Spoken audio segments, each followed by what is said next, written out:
Fala galera, aqui é o Guiviotti com meu chapéu e chicote na mão.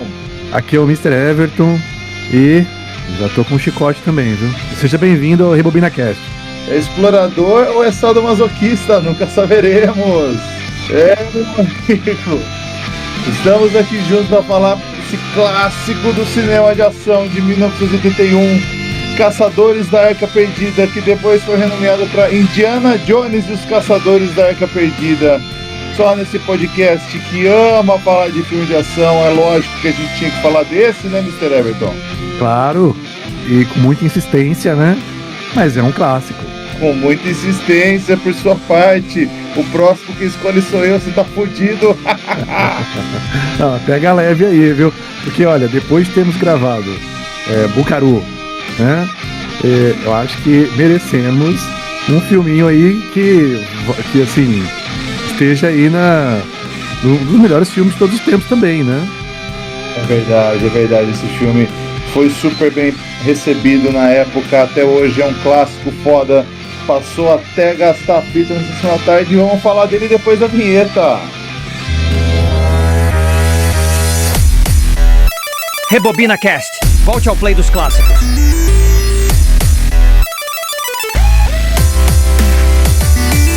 E olha, você tem razão, passou muito na sessão da tarde e é um filme que envelheceu bem, né? Eu acho que envelheceu muito bem. Envelheceu, cara. A parte de efeitos visuais desse filme, só tem uma parte que é um pouco, que me pega um pouco, que é a parte final do filme, né?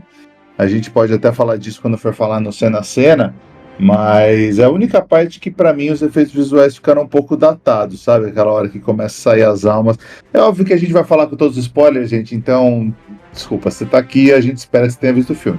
Mas a parte final que sai as almas lá da Arca Perdida, eu achei que ficou um pouco ruim.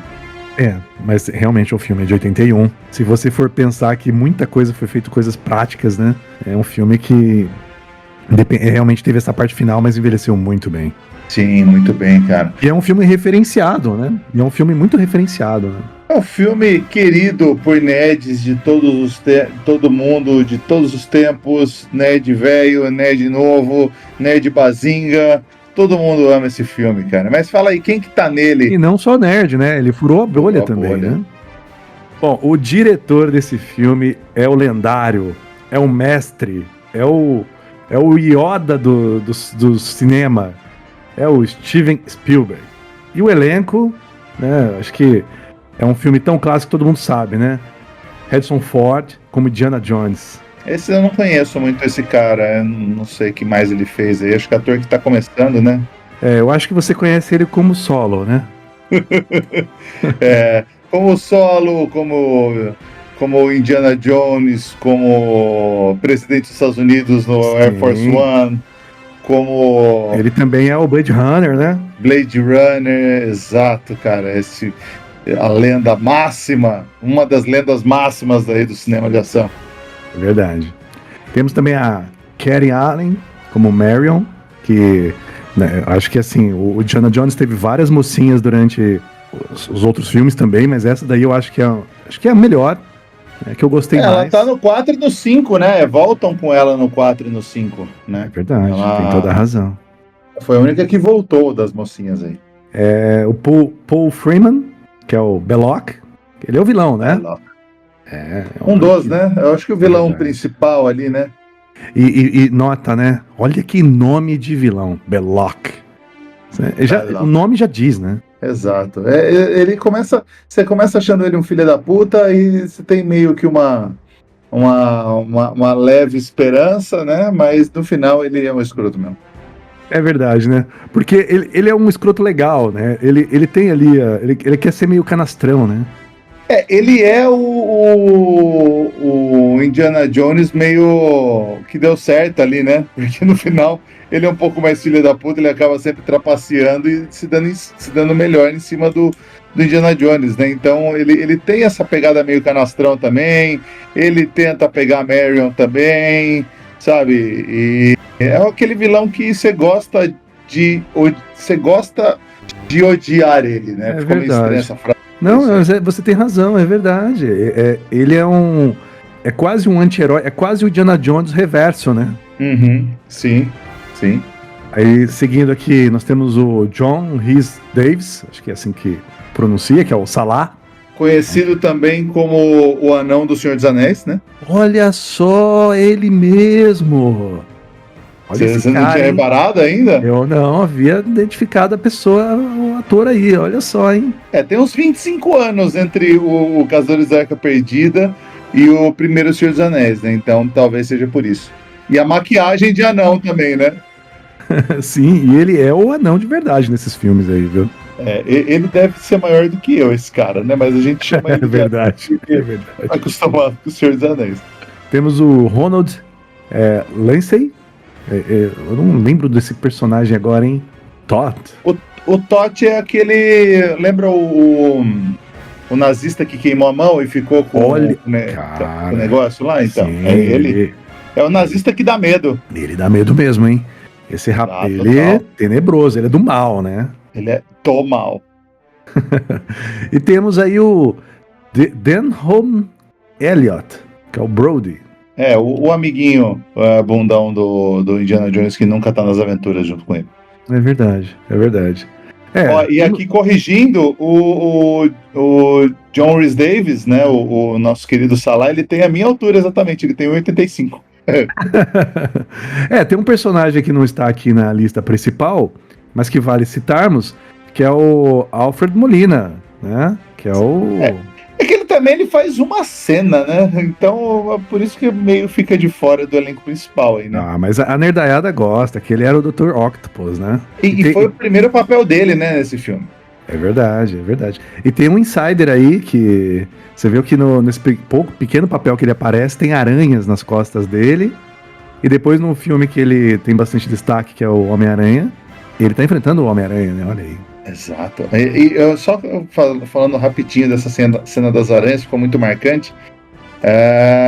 O cara, primeiro filme que ele tá fazendo, única cena que ele vai gravar, já enche o cara de aranha, né? E ele falou que antes colocou um monte de aranha, mas as aranhas ficaram estáticas nas costas dele. Sim. E aí o Steven Spielberg falou que o tratador de aranha, mas cara, o que tá acontecendo aí? Porque é tudo macho, você tem que colocar uma fêmea no meio. Aí colocou uma aranha fêmea no meio, as aranhas começaram a se matar entre elas. Essa é a vida real da humanidade. Sempre a fêmea causando. É verdade. Cara, esse filme ele tem nota 8.4 no IMDb, uma nota altíssima. No Rotten Tomatoes ele tem 94% de crítica e 96% de público. Todo mundo gosta desse filme. Todo mundo gosta. Assim, eu comecei brincando, né, de que desdenhando esse filme, mas eu queria me corrigir também para não ser atacado nesse podcast. Eu gosto bastante desse filme também, tá? É um filme que eu cresci vendo. É um filme que no começo, quando eu era criança, eu meio que confundia as partes, porque eu via meio que tudo junto, né? O primeiro, o segundo, o terceiro, era meio uma salada, eu nunca bem sabia qual que era de qual. Depois que eu fui crescendo e revendo esse filme 1000 vezes, eu comecei a meio que decorar o filme inteiro até. Então eu amo esse filme. Eu só sei lá, acho que eu fui muito exposto a ele. Aí chega uma hora que eu fico meio cansado. Mas esse filme você pode achar ele em 2 lugares. Você pode achar ele no Telecine e no Oldflix.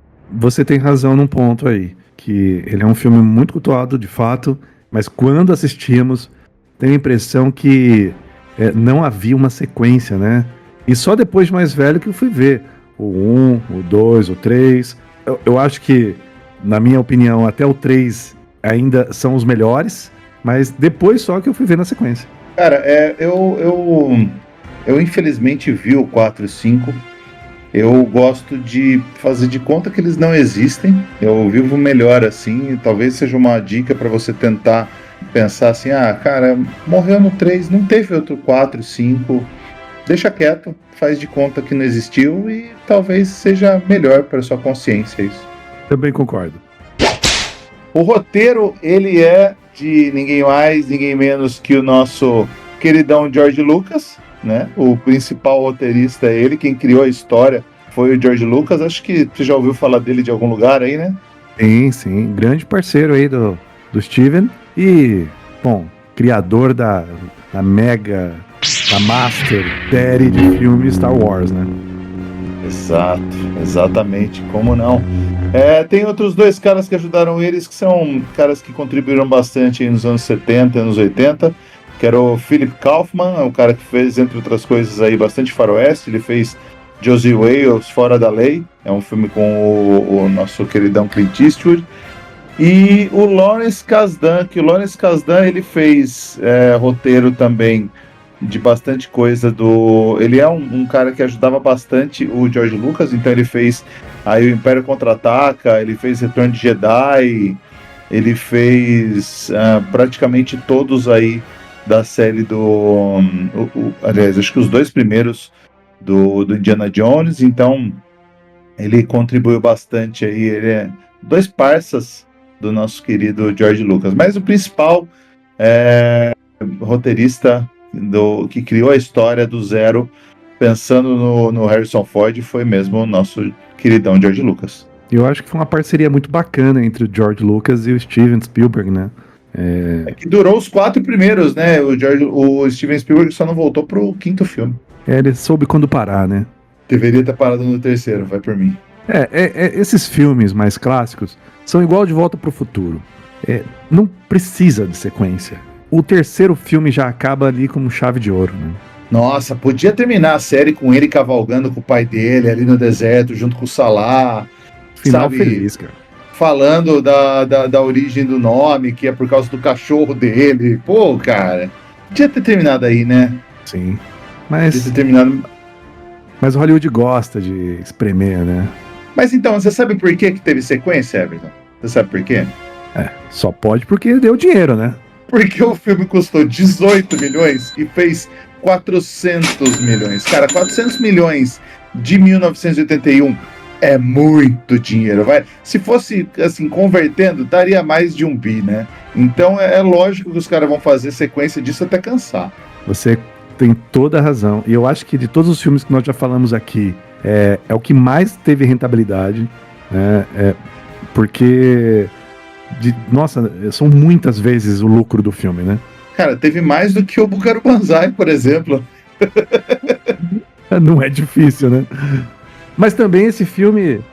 não foi esse filme, mas teve, eu acho que um outro Indiana Jones que saiu no mesmo ano de Buckaroo, né? E... Teve, acho que foi o segundo. Acho que foi o... Como é que é o segundo Indiana Jones? Não, cara, esse é o 3º. Nossa, gente, tá dois estamos senis já. Vamos focar aqui, vai. Que pariu. O Templo da Perdição. Isso. Saiu no mesmo ano que o Buckaroo, mas ele com certeza fez mais dinheiro do que o Buckaroo também. Sim.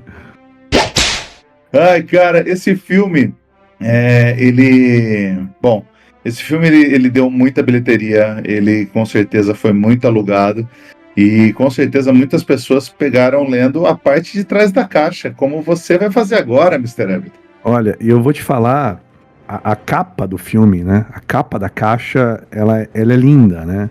E de fato, lendo a parte de trás, talvez nos motive mais. Então eu vou ler aqui. Eu confesso que eu alugava esse filme não pela o texto, né? Pela sinopse, mas sim pela imagem. Mas vamos ler aqui agora. Eu não sei se eu cheguei a alugar esse filme, cara, porque ele passava tanto na Globo que eu devo ter gravado ele da Globo mesmo, com comercial e tudo, e assistir dali. Eu não lembro de ter alugado, mas fala aí, vou ler a parte de trás pra gente.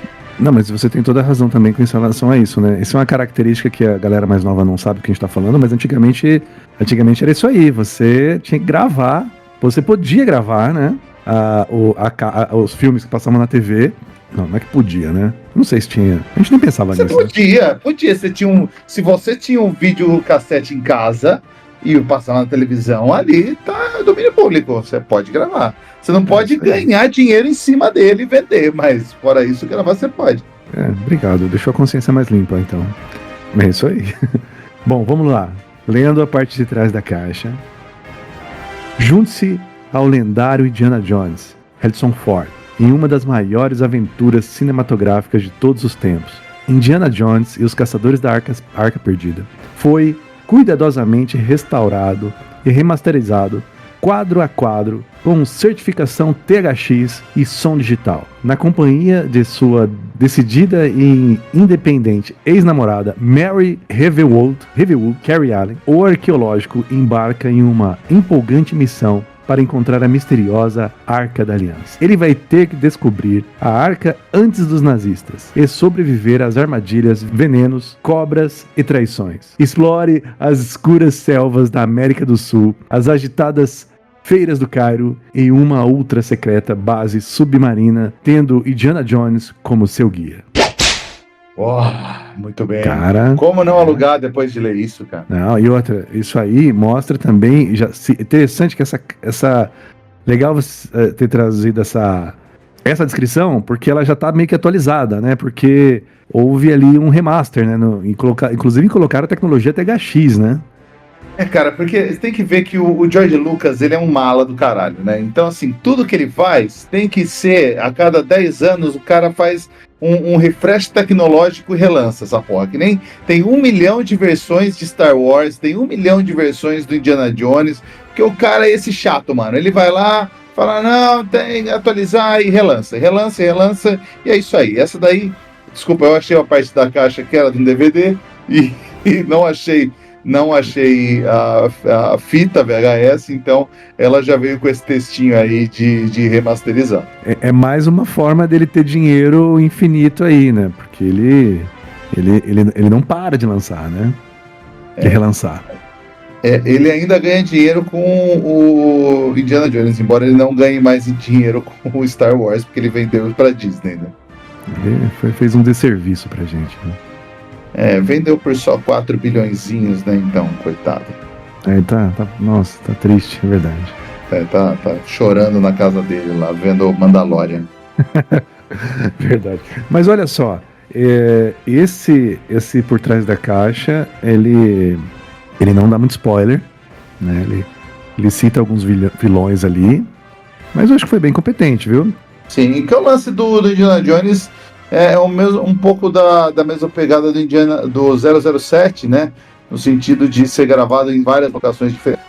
Espionagem contra filme de aventura, né? Mas tem esse negócio de ter cada filme do 007 tem locações. Então, vai para Paris, aí você vai para Rússia, aí você vai para África, e vai para América do Sul. Então, o Indiana Jones sempre teve isso também, né?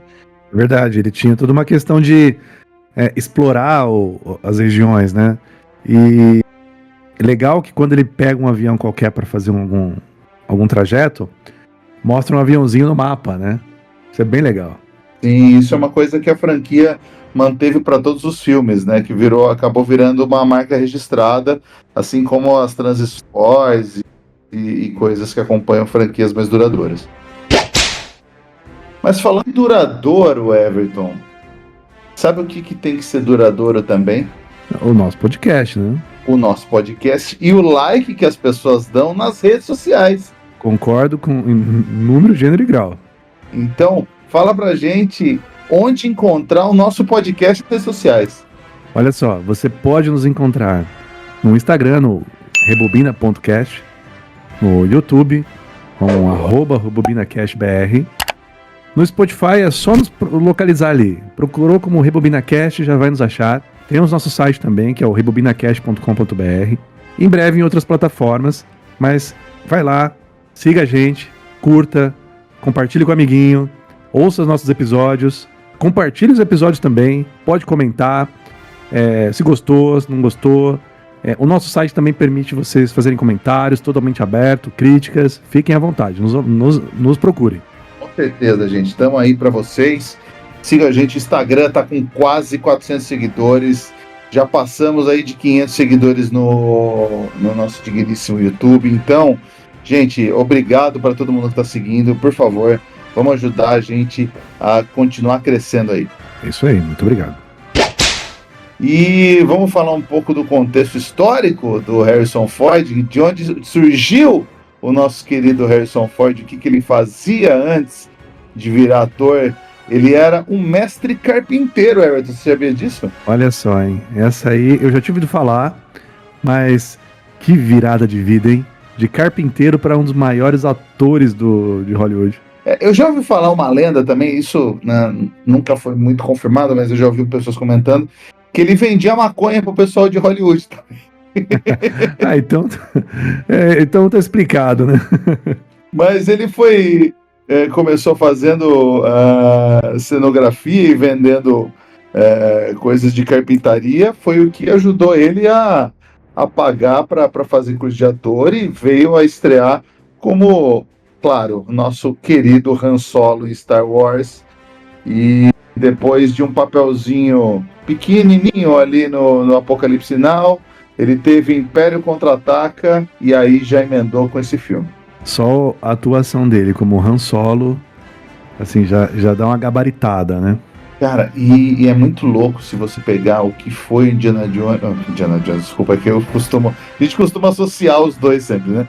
Você pegar o que foi a carreira do Harrison Ford nesse começo dos anos 80. É óbvio que ele fez umas coisas de televisão, né?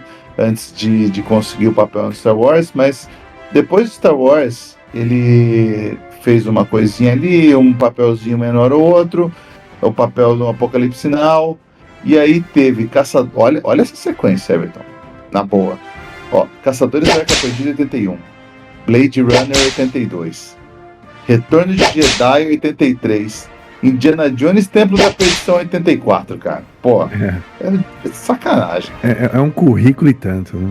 Sim, ele é considerado um dos atores que tem, juntar todos os filmes dele, ele tem a maior bilheteria de todos os tempos combinada, porque o cara teve duas franquias monstruosas, que são Star Wars e Indiana Jones, fora assim, participou de Marvel agora, né? Ele fez o filme do novo Capitão América. Então, se juntar todos os filmes que ele fez, dá 4,7 bilhões de bilheteria, cara. Currículo invejável, né? E uma conta bancária invejável também. Ele é carismático demais também, né? Ele é muito carisma, cara. E assim, ele já tá naquela fase de velho foda-se. Então as entrevistas dele hoje em dia são muito engraçadas, cara. E ele sempre falou isso desde o começo, mas assim, cara, é um trampo, eu tô aqui porque me pagaram e é isso aí, cara, é o que eu faço. E eu gosto de gente que sai um pouco desse negócio de arte, eu fiz porque é algo que eu amo, e tá falando, não, porra, vai me contratar pra fazer isso, eu vou ficar dando essas corridinhas de velho nos filmes, agora é isso aí. Quando realmente a pessoa tá na idade ali, ele meio que toca o botão ali, foda-se, fala o que quer também, né? Exato. É interessante. E é uma coisa que, não sei se todo mundo sabe, mas o Harrison Ford, ele é colecionador de aviões antigos, né? Ele gosta bastante de avião antigo. Ele aprendeu a pilotar aviões na década de 60, mas só conseguiu a licença aos 53 anos. Aí acho que na década de 90, provavelmente, tá? Então, ele começou a voar em 1960, mas ele não tinha dinheiro para pagar as aulas e deixou isso daí para trás. As aulas na época custavam $15 a hora, ele não tinha dinheiro para isso. Então ele foi tirar depois, na década de 90, acho que quando ele parou um pouco de fazer filme. Depois fez Air Force One aí, pilotando um avião também, hein? Ele é mais o presidente, mas acho que ele chega a pilotar, né? Pra pousar o avião, acho que ele pilota, ele que desce lá. Cara, esse filme é outro filme também. Temos que falar aqui em algum momento que acontece de tudo, né? Cara, esse filme eu vou te falar que eu vi na televisão, mas eu não revejo esse filme desde a época, assim. Eu devo ter visto quando saiu, assim, tela quente, sabe? Eu nem sei se eu vi inteiro, pra ser bem sincero. Mas é um filme que eu tenho vontade de rever, sim. Ah, sim. Vale muito a pena. E aí, vamos fazer o Cena a Cena desse filme maravilhoso? Vamos lá, vamos pro nosso quadro Cena a Cena. Inclusive, bom nome. Vamos lá. A gente não tinha chegado nesse nome? Eu que criei mesmo. Não tinha. Não tinha, era resumo do filme em 15 minutos, agora virou Cena a Cena, que eu acho que ficou bem melhor. É que o 15 minutos a gente já até comentou disso já, era muito cansativo pra mim. Então, vamos fazendo assim, que é dois tiozinhos conversando e tá tudo certo. Cara, começa o filme então com Indiana Jones no meio do mato com uma galera. Um deles, como você já falou, o Alfred Molina, nosso querido Dr. Octopus. Um dos tiozinhos vai querer fazer uma traição com ele afugenta o cara com chicote. Você viu? Ali já mostra que ele tem uma sagacidade, né? Ah, porra. O cara, você rende um cara que tá com uma arma apontada pra você com um chicote, porra, passa uma credibilidade imediata, né? Sim, aí muita habilidade, né? Sim, isso daí já mostra que é um filme de época também, porque tá lá América do Sul, 1936, sem especificar onde, se era Brasil, México, tanto faz, é América do Sul. Acho que até fazem assim pra ficar o mistério, né? Mas dá a entender que é meio selva ali, né? Selva amazônica, selva amazônia colombiana, sei lá onde, né? Mas enfim. Eles estão entrando numa caverna e acaba meio que a galera fugindo com medo, acaba sobrando só ele, o Alfred Molina, meninão ainda.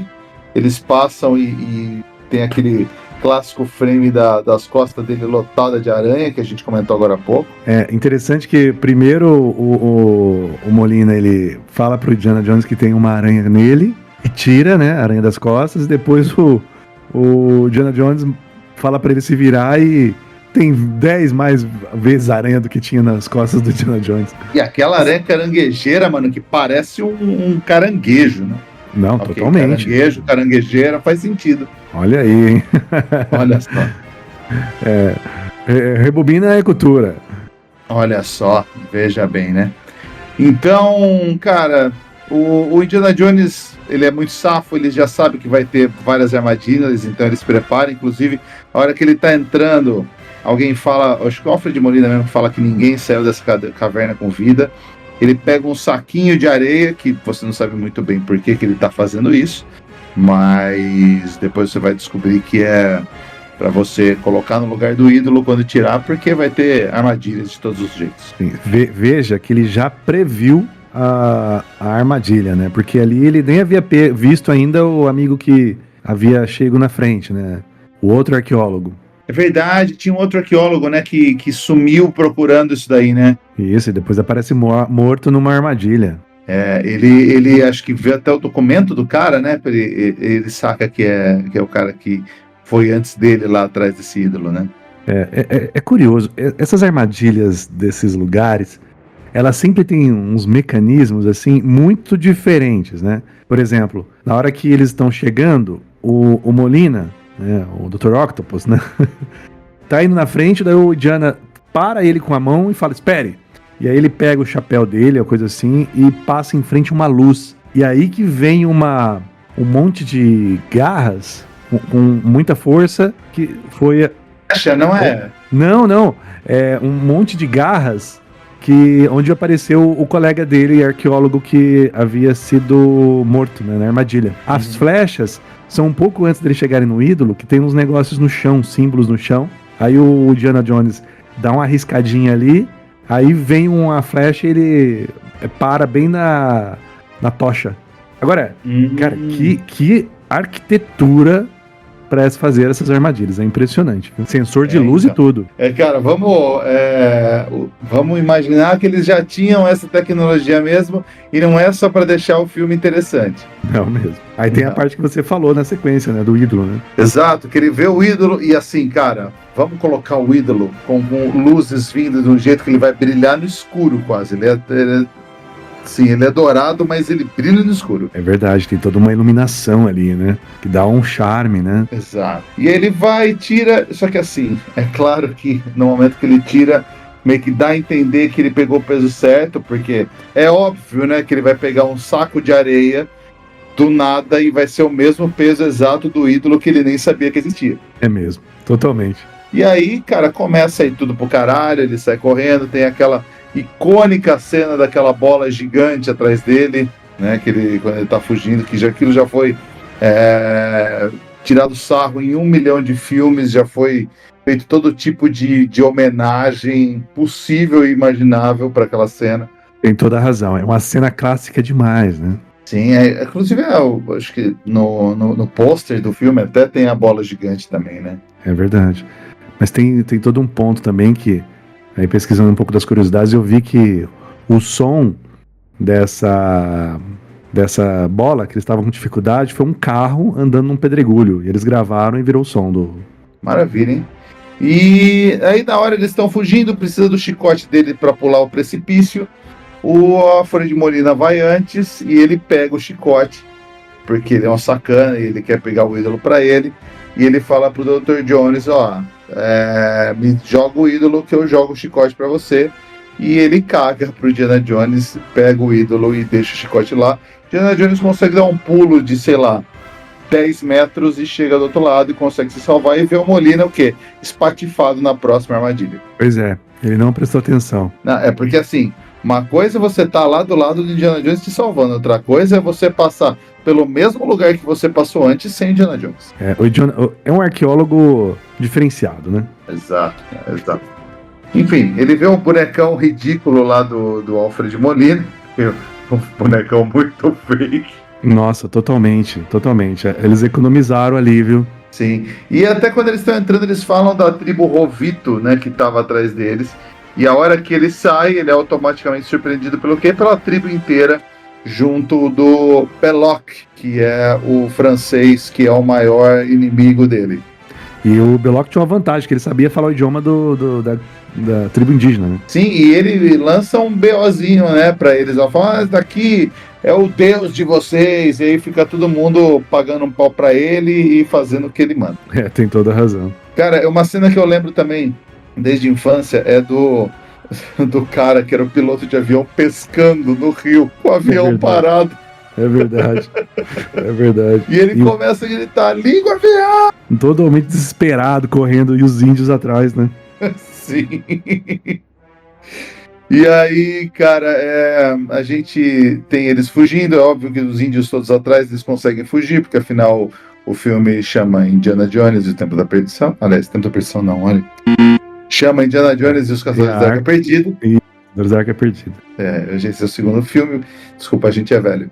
E, obviamente, quando eles decolam, você tem o Expo Dump, que o Indiana Jones não gosta de cobras.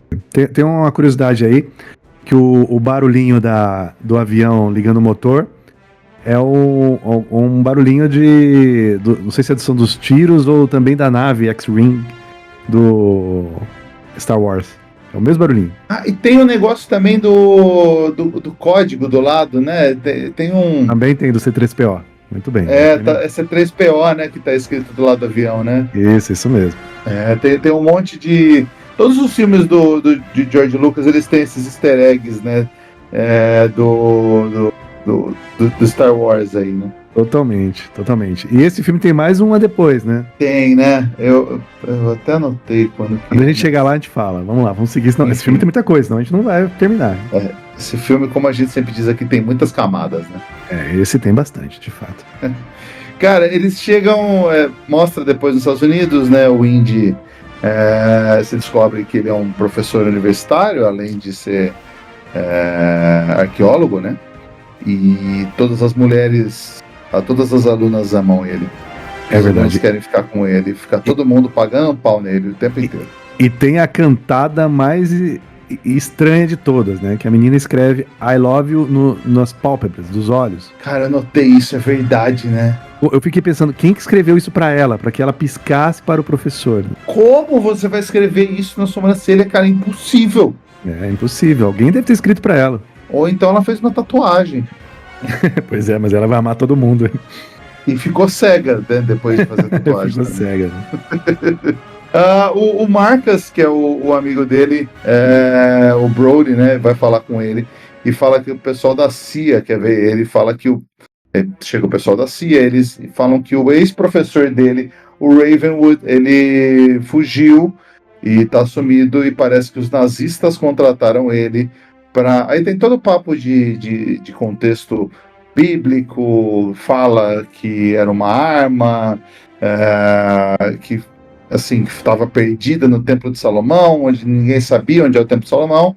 Basicamente, assim, como eles contrataram esse cara que era professor dele, precisavam que o Indiana Jones trabalhasse para si e fizesse a engenharia reversa para tentar achar antes eles, porque eles acham que é alguma coisa que, como a gente falou, se passava na época da Segunda Guerra, a Alemanha nazista, uma coisa que os nazistas poderiam usar para ganhar a Segunda Guerra. Exatamente, tem toda uma questão histórica aí, e eles mencionam, né, que o Adolf, ele queria muito, gostava das artes místicas, né, estava atrás da arca. Então, gera mais uma motivação aí, né, além o interesse do do Indiana Jones, fica bem claro que é totalmente científico, né? Ele não tá afim de ver essas questões místicas da arca. Nem política, muito menos política.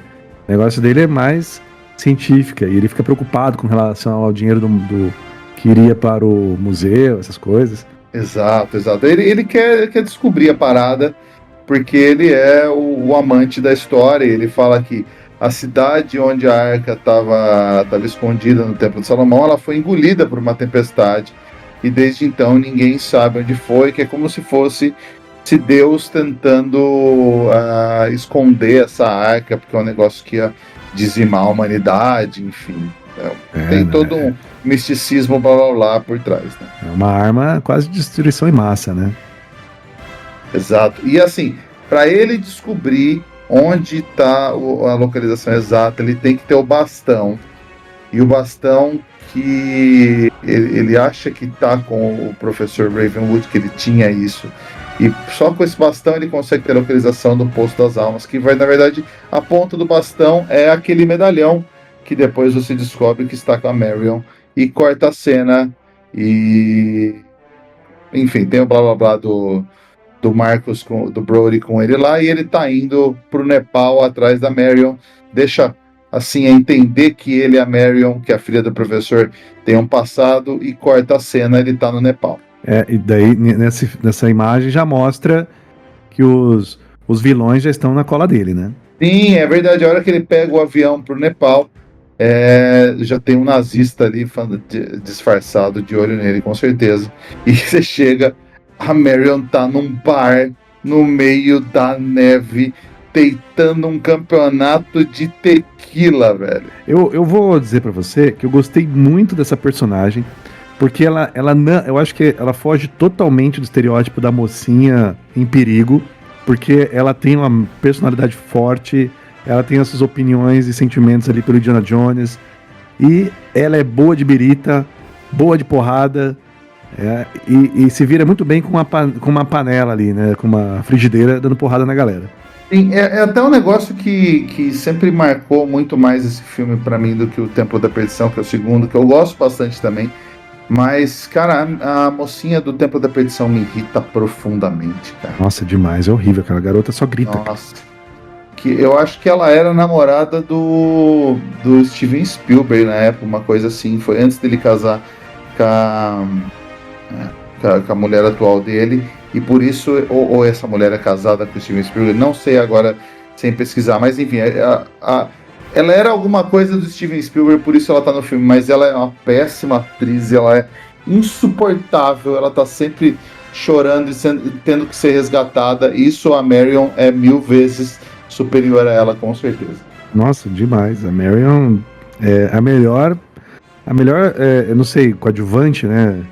Que o protagonista é o Diana, né? Mas ela é demais, cara. Eu acho que é uma personagem muito marcante aí na história. Bom, enfim, ela deita o habitante local lá na cachaça, o cara cai morto praticamente, e ela sai de boa. Inclusive, o resto da cena toda que acontece, dela discutindo com o Indiana Jones, porque ele chega lá, o bar fecha, ele tem aquele encontro com ela tá puta com ele, porque afinal ela deu um pé nele, porque ela era garota.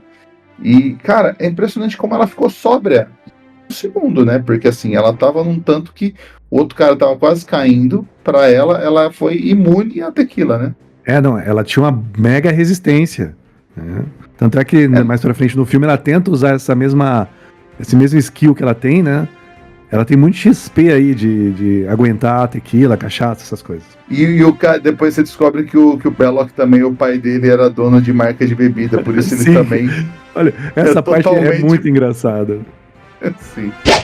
Mas enfim, ela, na hora que ele chega, ele começa a negociar preço, ele vai atrás do pai dela, ela fala que o pai dela morreu, e eles ficam, ok, vou te pagar $5.000, e ela vai falar, então tá bom, volta aí amanhã que eu te dou o medalhão, e a gente vai junto aí atrás do artefato místico aí, da Arca Perdida. E imediatamente, na hora que você acha que ele vai embora, chegam os nazistas e começam a querer torturar ela só para ela ser salvo você salva pelo Indy, né? É, exatamente. Mas ali começa uma porradaria muito louca, né? Sim. E você sabe uma curiosidade? Você sabe que tem um ator nesse filme que interpretou 2 papéis? Ah, sim, é o... Poxa, eu soube sim, é o Pat Roach. Pat Roach, né? Exatamente. Ele tá como um dos ajudantes gigantes, o cara gigante do bar. É o mesmo cara careca gigante que luta contra o Indiana Jones na frente do avião e é morto ali. Pois é. E depois parece que nos próximos filmes ele participa também, né? Cara, esse Pat Roach ele é um cara que ele fazia bastante filme, sempre como o guarda-costas, o cara grande que saía na porrada, porque realmente do lado dele o Indiana Jones parece um anão, né? Sim, sim. E essa primeira morte dele aí, que é meio whatever, né? Mas quando essa luta do avião aí, ela é emblemática, cara. O avião também, depois eu fui pesquisar e vi que esse avião, ele era um protótipo, assim, ele era um avião realmente, foi desenhado para ser um avião alemão lá da época, né? Mas me parece que nunca foi produzido. Eu acho que a produção, ela fez um capricho danado que montou um avião muito... Pegou o projeto e desenhou igual, cara. Muito legal isso. Pô, que legal. Legal, não sabia disso não.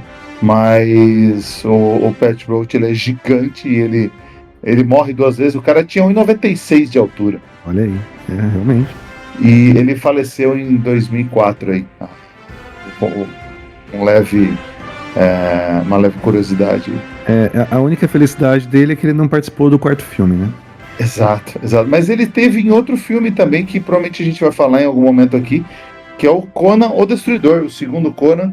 Ele faz o bichão que fica na luta de espelho lá com o Conan. Olha, esse merece sim um rebobina com certeza. Os nazis chegam lá, o bar vai pro cacete, tem aquela luta, tiroteio, tiro, porra de bomba, morre uns 3 nazistas lá e só quem escapa é o Totti, que é aquele nazista lá que dá mais medo, e ele chega a agarrar o medalhão que estava no meio do fogo, então queima a mão dele inteira, ele sai correndo bem quadrinho assim mesmo para enfiar a mão no meio do gelo.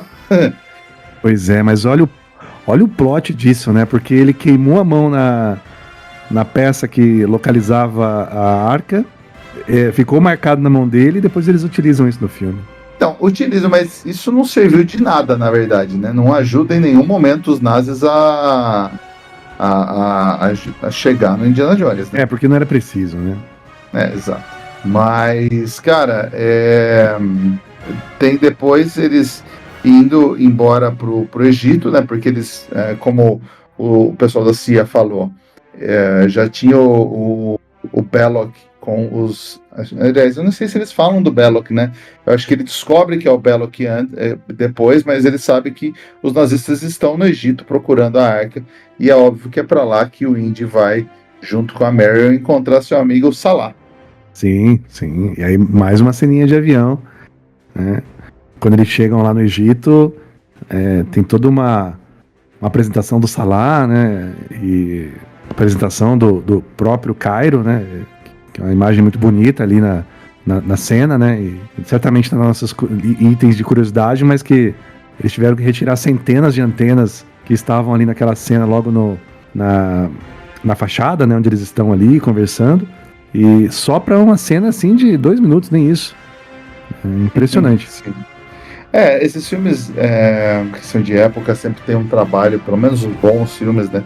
De tentar fazer mesmo, transportar você para aquela época, né? Usando carro de época, pesquisando como era o mercado e roupas daquela época. Então isso o filme faz muito bem, né? Sim, muito caprichoso. Inclusive o pessoal gravou essas cenas na Tunísia, né? E na época, a Tunísia anos 80, hoje em dia, claro que já melhorou muito, né? Mas todo mundo quase teve intoxicação alimentar na época, né? Que estava gravando esse filme. Então, tava real doente, só que não ficou doente.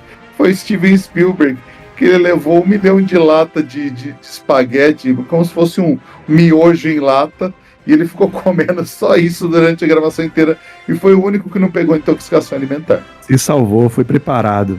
Foi preparado. Viu só? Isso é estratégia, né? Do grego, estratégia. Totalmente. Enfim, eles são lá recebidos pelo Salah, os 25 filhos dele, porque o pessoal não tem o que fazer, não tem televisão lá, provavelmente, então sai fazendo filho que nem os loucos. E tem um macaquinho filho da puta, depois você descobre que o macaquinho é o X9, e ele fica dando a letra pra um maluco lá de tapa-olho, que você descobre depois que tá aliado ali com os nazistas. Pois é, hein? O macaquinho não tá acreditado aqui na nossa lista, mas aquele macaco é um excelente ator, viu? É um excelente ator, acho que é um dos melhores atores do filme até. É verdade. Tô vendo aqui no elenco do filme, né? O ator aí que faz o domador do macaquinho, ele... Ah não, tô pegando o ator errado, gente. Eu não sei agora o nome do ator. Nossa, mano, Achei, não achei, não achei. Eita, tudo bem, macaquinho tá por aí. Enfim, o Salah, ele tem uma equipe de escavação no Egito, ele já é velho conhecido do Indiana Jones. A Marion, ela tá automaticamente bronzeada, ela morou, sei lá, 10 anos no Nepal, mas no dia seguinte que ela tá no Egito, ela já está totalmente bronzeada. Pois é, nada que um cenoura e bronze não resolva. Exato. Enfim, eles vão lá atrás, a Marion até então já mostrou pro Indy que ela tá com o medalhão. Eles vão atrás e o macaquinho fica dando a noção deles para onde eles vão. Inclusive, como o macaco consegue comunicar isso é um mistério, mas ele passa todo o plano deles pro rapaz de tapa-olho, que depois você descobre que está mancomunado com os nazistas. E os nazis vão atrás do Indy da Marion com a ajuda de árabes mascarados, porque não sei. Eu estou te falando, o macaquinho é um dos grandes atores do filme. Macaquinho sim, cara, mas aparece tipo ninjas árabes atrás deles, por quê? Aí tem que se colocar lá, né? São soldados árabes, né? Como, né? Como souberam, como descobriram? Exato. O filme quase nunca ninjas. explica. Ninjas! É verdade, olha, sabe que um dos nossos das nossas maiores audiências é o filme American Ninja. Em breve teremos American Ninja 2, hein? Em breve. Vocês estão ouvindo, né, ouvintes? O que o Guilherme faz, né? Mas tudo bem. Por incrível que pareça, só off-topic aqui, American Ninja e, por incrível que pareça, Força em Alerta são os nossos maiores audiências. Cara, filmes maravilhosos. São todos maravilhosos. Enfim, o Indy tenta salvar a Marion, escondem ela tipo num cesto de vime e vão transportando ela e ele vai sair virando cesto de vime para todo lado, não acha. Ele derruba as roupas da, sei lá, metade do centro do Egito. E chega uma hora de uma cena clássica que tem o cara com a espada, que ele fica... É um árabe gigante com uma espada, que ele fica meio que girando a espada no ar, chamando o Indy pra porrada. E o Indy vai lá e dá um tiro no cara. Pois é. E você sabe por que surgiu essa cena, né? Tem toda uma lenda aí, né? Falando que porque ele tava passando mal, uma coisa assim. Como eu falei, a equipe inteira tava com intoxicação alimentar, e o suor que aparece no Indy essa hora, ele tá muito suado. Era o suor do ator mesmo, porque ele tava realmente mal. E eles estavam tentando fechar uma cena que o Indy usava o chicote para tirar a espada da mão do cara, só que não tava dando certo. Aí, cara, o Harrison Ford tava fudido. Ele falou, cara, e se eu atirar no desgraçado? E foi a melhor cena. O Steven Spielberg falou, porra, cara, genial, vamos lá. E deu certo. Que ótimo, cara. Ainda bem que ele ouviu, porque virou uma cena clássica também, né? Exato, virou uma marca registrada do filme. Enfim, ele vai lá atrás da nossa digníssima Marion e chega um tiozinho e fala que tem alguém querendo falar com ele no restaurante. E a hora que você entra no restaurante é quem? O nosso digníssimo Belloq. Nossa, o Belloq, ele realmente ele era o inimigo ali do Indiana Jones, mas ele tava mais preparado, se você for ver. Tudo bem, o único problema dele é que ele se aliou com a galera errada, né? Mas ele era um bom arqueólogo, se você for para pensar. Sim, ele não tinha ética, né? Por isso, assim, independente de quem fosse, ele tava lá pro cara que tá pagando mais. Que no caso, vinha ser o exército nazista. Exato. E ele fala lá que ele tá cavando no lugar errado, ele não sabe o que acontece, não tá conseguindo achar o Templo de Salomão, nem a Arca. E quando você vê que a coisa tá engrossando pro Indy, chega lá os 25 filhos do Salah, um monte de criança, e como ninguém tem coragem de ameaçar criança ou bater em criança, ou atirar em criança, eles conseguem salvar o Indy do... Essa cena é curiosa, né? Porque só funciona com o contexto de 1930 mesmo. Porque se fosse hoje, a galera não ia perdoar ninguém, né? Exato. Inclusive, eu esqueci de comentar, mas o Indy acha que a Marion morreu nessa hora. Eles colocam um cesto de vime num caminhão, mas o caminhão explode. Ele acha que ela estava naquele caminhão que explodiu. Depois você descobre que, por razões de roteiro, ela estava sã e salva. Afinal, ela é a mocinha da parada. E ela estava agora sobre a supervisão do Salah e dos nazistas numa base lá no meio do deserto. Ele estava realmente sobre a guarda, né, do próprio Belloc, né, na tenda do Belloc, né. Tenta envenenar o Indy e nisso acaba envenenando o macaco que comeu a tâmara. Então quem salva o Salah, porque ele joga pro ar assim para pegar a tâmara com a boca e o Salah pega no ar assim e fala: não, mataram, então querem te matar, fica esperto aí, e sai vazado. Você viu que mais uma vez o macaquinho atuando, hein? Você viu, se finge de morto ali, ou deram um sossega-leão pro macaco também, né? Sabe? Eu acho que o macaco é tão bom ator que foi de propósito. Finge de morto, ele caiu lá. Enfim, ele descobre que o bastão que o Belloc tá usando tem o tamanho correto e eles estão cavando no lugar errado. O Indy, é lógico que o Indiana Jones ele vai lá no local exato junto com o Salah, eles acham mais rápido que todo mundo, e automaticamente o Salah é capturado por nazista. O Indy descobre que ali é o lugar certo para usar o cajado do pai da Marion, e ele descobre a localização exata, e na hora que ele vai sair, os nazis chegam e capturam o Salah. E depois ainda jogam a Marion lá dentro, onde tem um monte de cobras, né? Que o Indy não gosta de cobra. Tem tipo uma sequência deles retirando a arca ali, né? E deixando eles retiram a arca, o Salah vai subir para ir embora, e na hora que o Indy vai, é a hora que os nazistas chegam.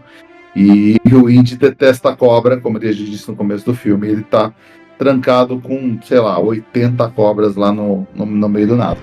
Tem uma outra curiosidade dessa cena ainda com as cobras, é que no filme eles colocam a regra que as cobras não gostam de fogo. Porém, era o contrário.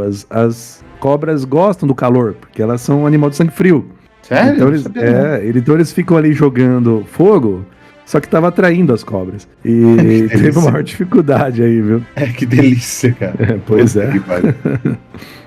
Enfim, nisso a gente esqueceu de falar também que o Indy descobre que a Marion tá viva de novo. Ele vai tentar resgatar, mas ele pensa que se resgatar ela, automaticamente o pessoal vai atrás deles e vai foder o plano inteiro, que não adianta de nada. Afinal eles ficam de saco cheio e jogam a mina lá junto com ele, e ele dá um jeito de usar uma estátua gigante que tinha lá para cair como se fosse no lugar, na sala do lado, e eles conseguem escapar daí sem ser mordida por nenhuma cobra. Aí tem um outro easter egg aí, que nessa ceninha aí tem um dos símbolos egípcios dentro dessa sala, tá uma imagem do R2-D2 e do C3PO. Bem rapidamente passa. Sim, é verdade. Eu vi rapidinho ali, tem razão. É um easter egg do Steven Spielberg e do George Lucas, né? Sim, com certeza, cara. E a hora que eles saem, eu acho engraçado que a hora que eles saem do Poço das Almas lá, que eles estão no meio do nada, cara, tem tipo um figurante dormindo atrás de onde eles estão saindo. Então, talvez fosse numa outra cena que o Indy nocauteia um cara, ou fizeram uma edição e mudaram isso, mas, cara, ficou sem sentido nenhum, tinha um maluco dormindo. E assim, corta eles, estão eles saindo sem ninguém, aí no outro corte, mais de longe, tem um maluco capotado ali. Então, não sei se em algum momento ele nocauteou o cara e isso acabou sendo cortado da edição, mas... pode ter sido assim, né? Eles fazem isso pra deixar o filme mais dinâmico também, né? Mas é um errinho aí de continuidade que a gente gosta de dar uma alfinetada. Cara, então, depois que eles saem do digníssimo Poço das Almas lá, eles vão tentar roubar um avião para fugir dali, que eles estão no meio do deserto, e tentam render os caras que estavam cuidando lá do avião, e nisso chega o gigante careca de bigode que a gente falou para sair no palco com Indiana Jones, enquanto o avião tá meio que rodando ao léu, porque a Meryl foi lá e nocauteou o piloto também. Sim, tem. Você vê que essa cena ela é muito interessante porque acontece muita coisa, né? Eles tentam roubar o avião primeiro, a Meryl entra no cockpit, ela é trancada, depois desculpa, depois o Indiana Jones ele não consegue entrar ali, mas porque o gigante, inclusive o cara, ele é acreditado como o gigante mesmo, né? Ele começa aquela luta, e é interessante que é uma luta de boxe bem clássica, né? Aquelas as mãozinhas próximas assim, né? Que o Indiana Jones não tem uma chance nenhuma de lutar contra ele, né? Imagina, cara, o soco do cara nem arranha o gigante. Não mesmo. Tanto que eu acho que ele chega a dar umas porradas no gigante, o Indiana Jones dá uma certa a ele, mas não faz nada, né? E uma só do cara já deixa o Indiana Jones no chão. E aí eu acho que ele percebe que ele não vai ganhar ali na força, né? Vai ganhar na inteligência. Sim, e começa a rodar em falso e chega uma hora que ele vê e a hélice vai pegar, ele só dá ele basicamente ele só apanhou nessa luta, né? Ele não deu um soco que prestasse no gigante, e o gigante acabou sendo comido pela hélice lá. É uma cena muito incrível, não mostra de forma visceral, mas o Indiana Jones ele dá uma olhadinha fecha a cara ali e pega a hélice no gigante, e sangue pra todo lado, né? Também devia ser um filme censura 12 anos, né? Então não ia mostrar nada muito bom. Você tem toda a razão. Depois, na cena final lá, tem uma questão da censura também, né? Eu acho que o que pegou na censura desse filme foi justamente a cena final, né? Que fez esse filme sair de censura livre pra censura 12 anos nos Estados Unidos, né? E eles tiveram que mexer ainda, senão ia sair 16 anos, né? Teve isso também, né? Era maior ainda a censura, aquela cena que explode a cabeça não sei se é do Belloc ou do... Acho que é do Nazi, eles tiveram que fazer aquele efeito de massinha no final, né? Pra não explodir nada, né? Sim. Cara, enfim, eles estão... E na hora... Com toda essa treta rolando, o avião explode. É claro que os nazis decidem levar de caminhão a arca para outro lugar. E, cara, nessa a gente tem uma das melhores sequências de ação de todos os tempos, provavelmente, que é o Indiana Jones saindo de cavalo atrás dos caras de caminhão para roubar a arca de volta, cara. E ele pula no caminhão, ele tira a cara de moto, cara, é uma loucura, mano, é sensacional essa sequência. Não, a cena é incrível mesmo, né, ele é arrastado, me parece que o Indiana Jones, né, o Harrison Ford, ele fez óbvio que foi o dublê, né, que foi arrastado ali dentro do caminhão, mas teve uma cena que ele fez questão de ser arrastado, e essa única cena ele quebrou a costela. Caralho. Não, o Indiana Jones, ele se fudeu bastante nesse filme, tá, nessa cena mesmo que a gente falou do avião meio desgovernado, o avião passou por cima do joelho do Harrison Ford, cara, e rompeu um ligamento na perna esquerda. É verdade. Só que por sorte estava tão quente que o calor tinha amolecido o pneu de borracha e por isso ele não teve a perna esmagada, ele podia perder a perna ali. Olha, tá vendo que esse cara mereceu, né, ser o ator que é, né? E ele, sabe como é que ele tratou isso depois do avião ter passado no joelho dele? Ele colocou gelo, só.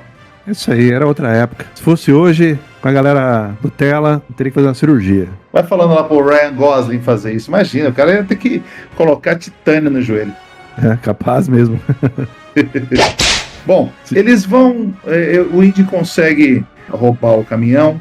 Tem aquele monte... Cara, é uma loucura. Eu não vou nem tentar passar por cima de tudo que acontece. Ele entra no caminhão, depois ele sai do caminhão, ele fica preso, ele vai para debaixo, ele passa por cima, ele rasga, ele sai, enfim. Ele consegue pegar a arca e devolve para o Salah e fala que ele precisa de um transporte para voltar para os Estados Unidos com a arca.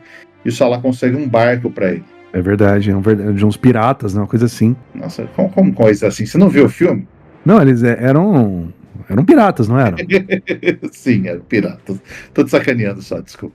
E você sabe que eu tinha a impressão, minha memória é que os piratas tinham traído ele. Mas não, eles foram simplesmente abordados por um submarino, né? Submarino alemão, né? que isso eu tenho um erro de continuidade que eu quero sacar depois dessa cena, mas é óbvio que a gente vai ter antes disso a cena do romancezinho do filme, né, que o Indiana Jones ele vai começar a dar uns catos na Marion e dorme, basicamente, né, então é verdade. Brocholão, né, dá uma de enfim, eu tô muito cansado só porque eu passei o dia inteiro pulando de caminhão, eu não consigo, e é isso aí, ele dorme. Acho que é pra manter a censura do filme também, né? Nossa, é verdade, né, cara? Com certeza é isso. Mas tem uma das melhores cenas do filme, né? Que ele... quando eles estão na cama, nessa hora meio que conversando, e eles estão falando alguma coisa de...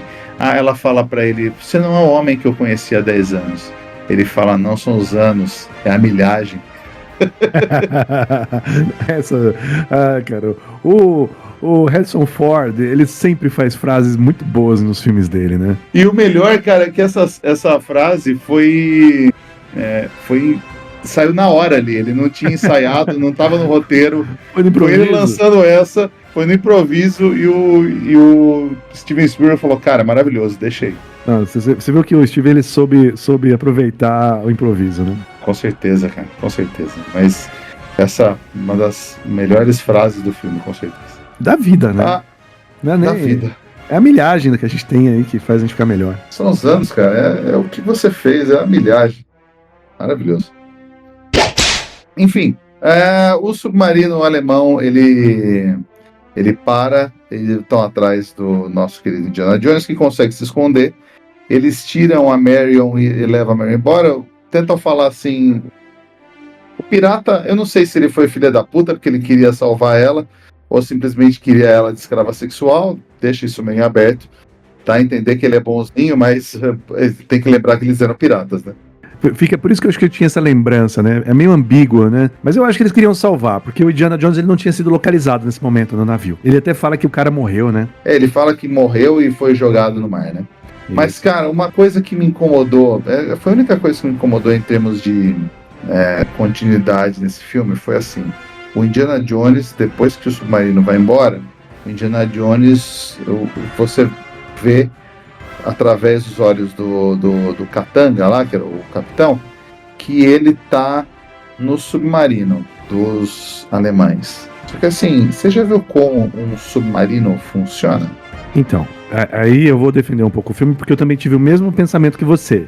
O submarino, ele vai submergir e, né, só que nós estamos falando de submarinos de 1930, que eram a diesel. Eles na verdade, o submarino ele é um navio. Ele anda mais rápido, ele navega mais rápido como se fosse um navio mesmo, sobre a água. Ele só vai submergir se tiver em combate, ainda mais um submarino a diesel, porque eles não tinha ar suficiente. E como eles estavam com pressa para fazer o teste da arca, eles não afundaram, mas foi um risco, porque se eles tivessem submergido, já era Indiana Jones, acabou o filme. Já era Indiana Jones, velho. Porque, na boa, assim... Vamos. Ok, tomara que a sua análise esteja certa, porque foi o que mais me incomodou. Eu falei, mano, não é possível. Ele ficou o quê? Que nem o Schwarzenegger no Comando para Matar, ali no trem de pouso, escondido, caralho. É um barco, não tem trem de pouso, porra. Então, eu acho sim que ele se arriscou demais, porque se o submarino tivesse submergido, nossa, já era. Ele chega no cais ali onde eles estão, que na verdade é legal porque é um hangar para submarinos e que realmente é um lugar que é remanescente da Segunda Guerra e fica na França. Então, foi um hangar que foi protegido meio que da guerra e se tornou muito bem conservado. Até a década de 80 ele estava totalmente conservado, então eles usaram a localidade ali no filme, uma localidade que existiu de verdade. Isso é uma excelente curiosidade, porque traz mais, sei lá, pra locação do filme, né? Traz mais veracidade, né? Sim. E tem aquela clássica cena de Trapalhões, né? Que você dá um soco no cara e pega o uniforme dele, né, porque tem em todo filme de ação, né? Tem que ter filme de ação nessa época. Sim, sim. E é um socão, hein? E pega o uniforme, fica pequeno, e depois empate em outro e pega outro uniforme, né? O Indiana Jones é porradeiro, né, cara? Enfim, ele quer porque quer resgatar a Marion, ele já tá num ponto que ele tá tipo, foda-se pra Arca. Ele virou gado, né, cara? A Marion é a paixão dele, né? Exato, sempre uma mulher pra pirar o cabeção no cara. E ele vai lá e mira uma bazuca pros nazistas libertarem a Marion.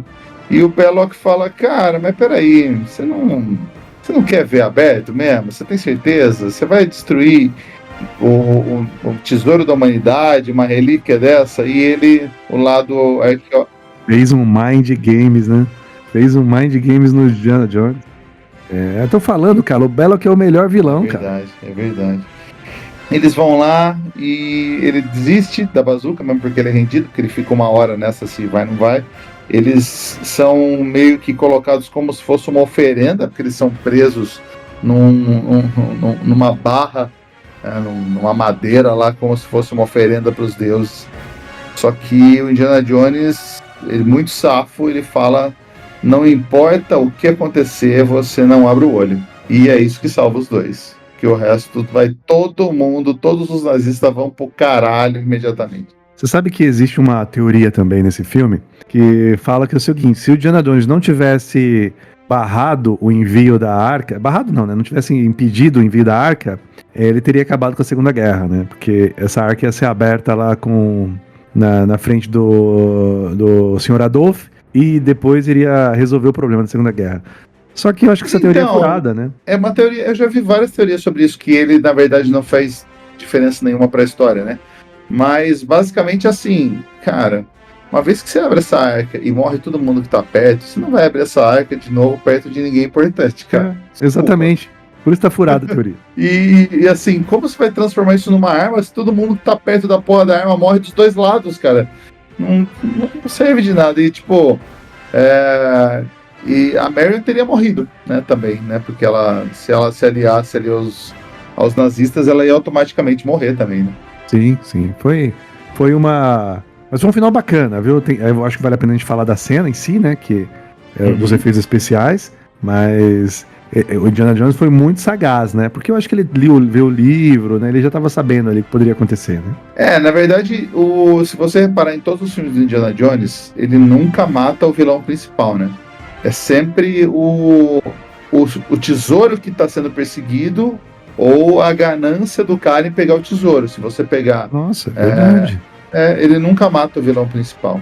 Eu acho que é meio que uma mítica do próprio personagem. Você pode ver, no segundo, são aqueles ovos lá que o vilão vai tentar pegar e cai no precipício abaixo. No terceiro é o cálice divino que a Nazi, que é a sidekick dele lá, vai tentar pegar e morre, e o cara que era o vilão principal nazista toma do cálice errado, porque pega um cálice bonitão e morre. Os outros não existiram, então vou assumir que é a mesma coisa. Ah, verdade, hein? Olha aí. É que ele é um mocinho, né, cara? Ele salva dias sem matar. Mas o vilão principal ele nunca mata. Mas ele mata um monte de gente nesse filme. Verdade. Enfim, depois os Estados Unidos pega a Arca e coloca... Calma aí, Gui. Tem a cena maravilhosa quando eles abrem a Arca, que eles acham que só tem areia ali dentro, e de repente começa... Tá aí um monte de... Não vou dizer fantasmas, são almas, talvez. Almas ali que ficam circulando as pessoas, né? E depois começa um raio passar em todos os nazis. E os principais lá que estavam fazendo o ritual, né? Inclusive o general lá, um dos generais... O Belloc estava vestido de ancião, né? Isso, um dos generais menciona isso, fala, porque, gente, aqui vale ressaltar a questão histórica, que os nazis, eles infringiram muito mal ao povo judeu, né? E isso é muito contraditório, porque a Arca é um símbolo judeu, né? Tão cristão quanto judeu. E aí um dos nazis falam, né, que olha, isso aí eu não tô à vontade de fazer esse ritual pagão, né? Que pra eles é pagão, né? Mas não, vamos... Daí depois até o Belloc fala, né? Pô, mas você quer chegar lá em Berlim e e mostrar que não tem Hitler, né? E falar que isso não tem nada, né? Então eles fazem o teste e aí tem acho que pode entrar nas principais mortes ali, que o Belloc morre de um jeito derretido, o outro explode a cabeça, um negócio visceral, né? Eles fazem cocô dos nazistas, que é o que nazista é mesmo, é um bando de cocô que merece apanhar. Eu acho que ali foi uma correção histórica, né? Sim, com certeza. Bom, pegar o Steven Spielberg, ele é de ascendência judia, né? Então deve ter sido até uma coisa pessoal dele, da gente matar os nazis da pior maneira possível. E eu acho que é uma coisa muito boa da franquia Indiana Jones, é que o vilão é sempre nazi, e nazi merece sempre morrer da maneira mais escrota possível. Enfim, e eu até peço desculpas por pular essa cena, porque a gente falou tanto do CGI asqueroso que eu meio que acabei passando essa parte, pulando essa parte, mas realmente a gente tem que dar devido crédito para fazer cocô de nazi, que é o que eles são mesmo. E aí sim eles acabam entregando a arca para os Estados Unidos, né? Indiana, ele fica meio revoltado porque não foi parar no museu, uma coisa assim. Mas ele fica feliz porque ele recebeu uma grana, né? Grana, né? Sempre ajudamos. Acho que não é ele de verdade, né? A própria faculdade que recebe é verdade. Um dinheiro lá, né, meu? Indiana Jones é um fudido, né? E aí tem a cena que eu acho que você ia falar, né? Que eles levam para aquele galpão gigantesco. Existe um mito nos Estados Unidos, que é uma área do deserto, no meio do deserto de Nevada, que ninguém chega perto, é uma área militar totalmente escondida nos Estados Unidos, que o pessoal fala que é a Área 51, que é uma área onde teoricamente se guardam vários segredos militares dos Estados Unidos. Então teoricamente tem OVNI, teoricamente tem um monte de coisa classified lá, sensível dos Estados Unidos, que é escondida lá. Então dá a entender que é para lá que é levada a arca, sem falar exatamente isso, porque é um monte de caixa com a etiqueta ali de secreto, não abra, enfim, classified, né? Então dá a entender que vai parar na área 51. Fica inclusive aquele ar de mistério, né? Sim, aquele ar de uau, o que vai acontecer agora? Exatamente, e o filme acaba. Acabou esse filme maravilhoso, coxinha pra caralho que você ama. Tô brincando, eu também Cara, mas esse filme ele é um clássico, né? É um dos filmes que merecem estar aqui, né?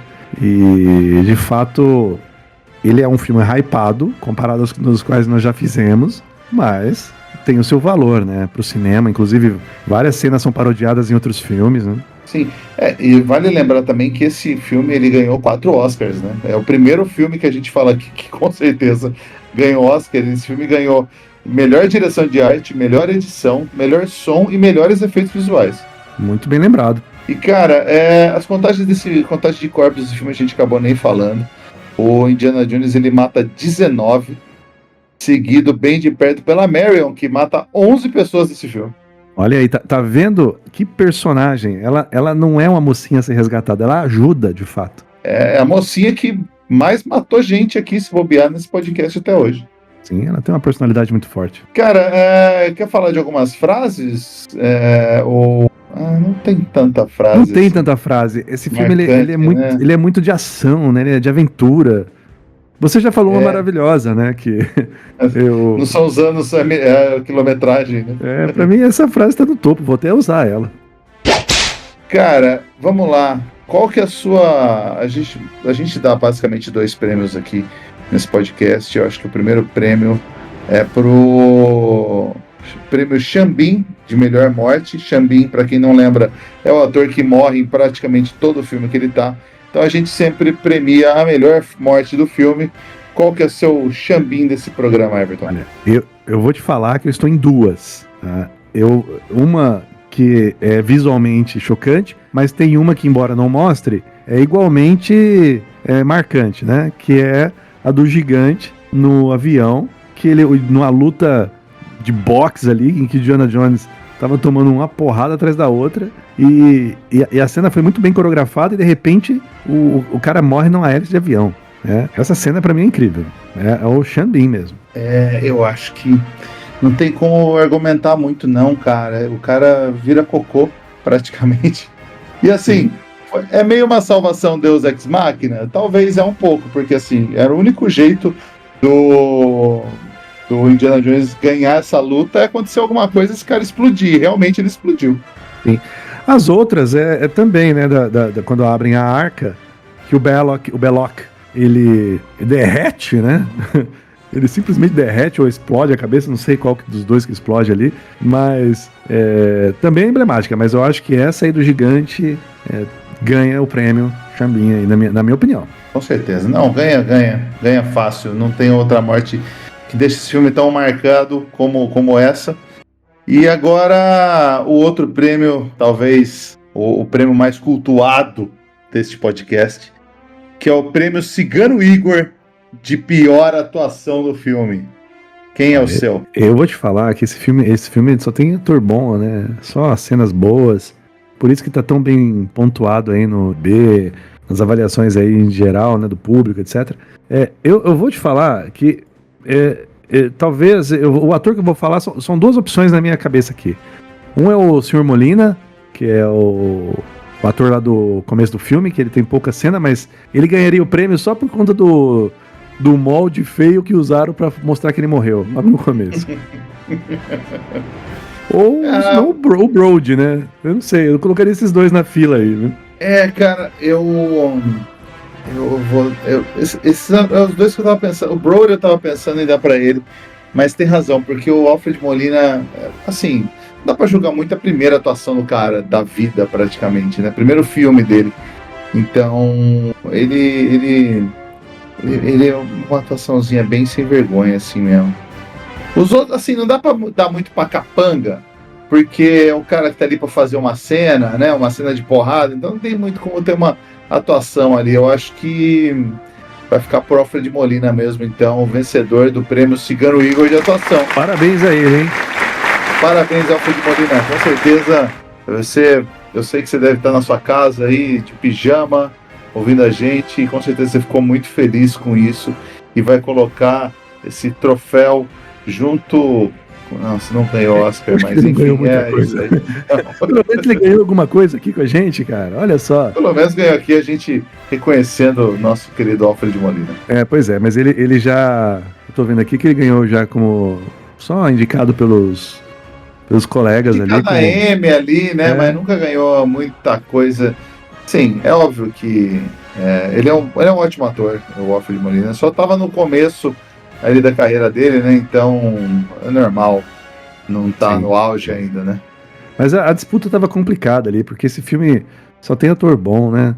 Vê o Belloc como vilão maravilhoso. O Indiana Jones não precisa nem falar, né? A Mary maravilhosa. Então, é ele. Parabéns a ele. Parabéns a ele. Mas assim, esse filme, você acha que ele poderia ficar melhor?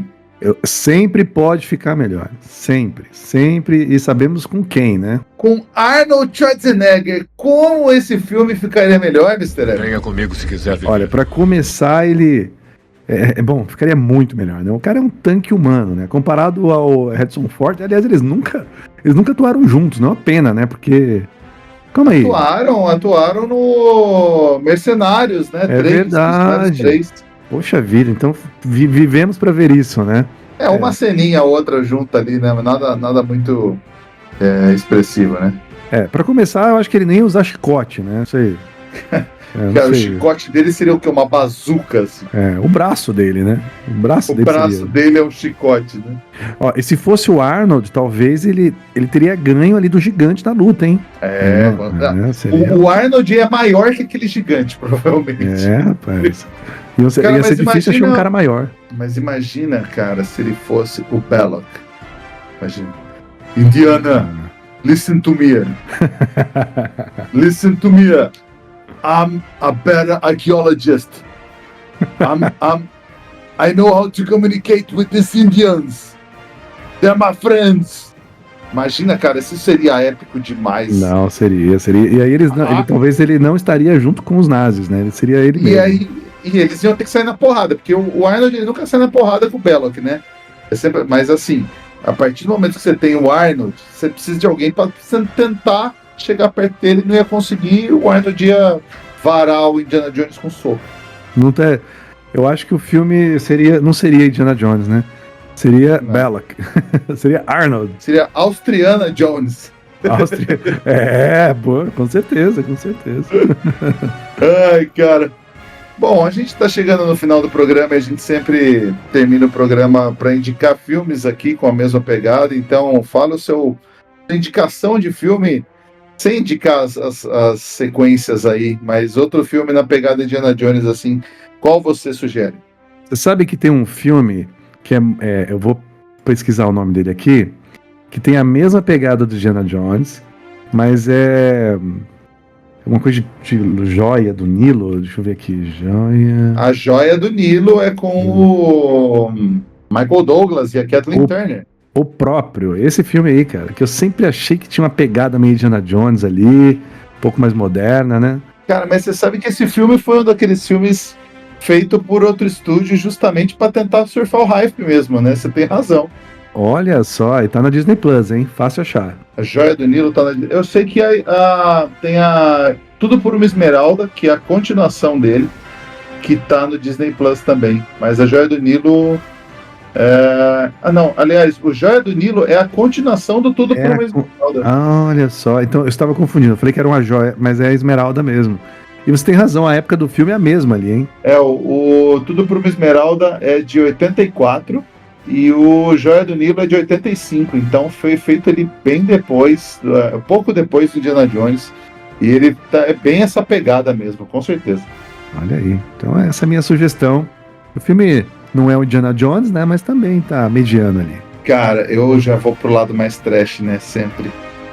Eu vou pro lado mais trash. Senão não seria você, né? Cara, tem um filme que eu adorava quando era criança. Eu não tenho coragem de assistir esse filme hoje em dia, porque deve ser uma bosta inacreditável, que é Alan Quarterman. Alan Quarterman. É verdade. Alan Quarterman era com o digníssimo Richard Chamberlain. Então, tinha até a Sharon Stone, inclusive, no comecinho de carreira. Teve 2 filmes, né? Que o primeiro é o Alan Quarterman. Nossa, agora vamos lá. O primeiro é As Minas do Rei Salomão, que foi depois traduziram para Alan Quarterman e As Minas do Rei Salomão, de 85 também, mesmo ano do Joia do Nilo. E você tem Alan Quarterman e A Cidade do Ouro Perdido, que é de 86. Que são filmes feitos por quem? Ninguém mais, ninguém menos que a Canon Filmes, mesma produtora aí de American Ninja, que esses filmes são de baixíssimo orçamento, cara. O segundo tem até o James Earl Jones fazendo um papel de um... É o primeiro ou o segundo que eu digo? O James Earl Jones está no segundo também. Cara, esses filmes... esse filme, assim... Eu não vou tentar defender. O filme deve ser uma bosta até hoje. Sim. Não, mas olha... O John Rhys Davis, que é o Salah, tá no primeiro filme também. Olha só. Não deprecie, cara. O filme tem seu valor, né? Ele... É verdade, ele tá no filme também. Cara, esse filme Alan Quarterman é depois de Indiana Jones, né? Então, será que ele fez o mesmo tipo de personagem? Ele é um Indiana Jones genérico, brother. Tem até o chicotinho se bobear. Olha aí. Mas ele é mais... anda com a arma na mão, né? Se bem que o Indiana Jones também tem um 38 ali, que é mentira, né? Mesmo chapeuzinho, cara. Nossa, é complicado esse filme. Sim. Era a ideia que eles tinham de arqueologistas, né? Enfim, tentando, é óbvio, né? Não fez 1/20 do sucesso de Indiana Jones, mas passou bastante Sessão da Tarde aí, cinema em casa, passava bastante esses filmes. Enquanto a Globo passava Indiana Jones, a CBT passava Alan Quarterman, com certeza. Com certeza. Cara, é isso então. Nosso próximo filme, nós teremos participação especial pela primeira vez no podcast, Everton. É isso aí, vamos ter a honra. Ter a honra de ter o pessoal do Quintessential Bond, retribuindo o convite que a gente fez, que eles fizeram pra gente para falar sobre Remo, Desarmado e Perigoso. Nós vamos chamá-los para falar de GoldenEye, clássico do James Bond da década de 90. Sim, mega clássico. E merece estar aqui. Merece estar aqui, com certeza. É isso então, Mr. Everton. É isso aí, Gui. Então, até a próxima. Fechou, meu amigo. Um abraço. Abraço.